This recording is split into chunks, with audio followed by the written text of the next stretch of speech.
Hello, everyone.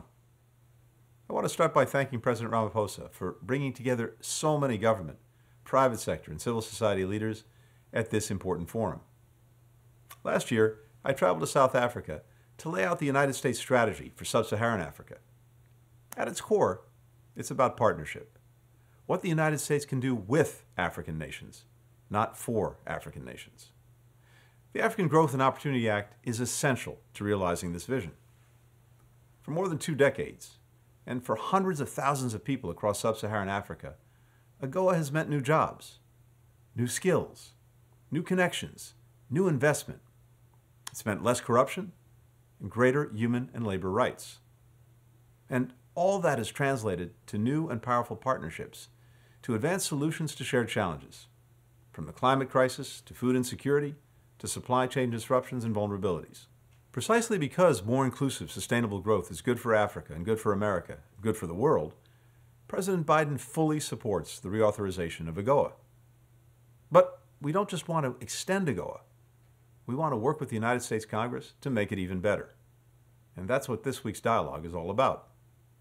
In addition to the work before us in this forum, we're determined to continue to deliver on our commitments at December's African Leaders Summit, which are essential to creating economies and societies where trade and investment can flourish. Through the Partnership for Global Infrastructure and Investment, we're helping to finance projects like the Lobito Corridor between the DRC, Zambia, and Angola, which will enhance connectivity and make it easier to do business in and with Africa. We're mobilizing $8 billion in private and public investments to bolster climate resilience and advance women's economic empowerment.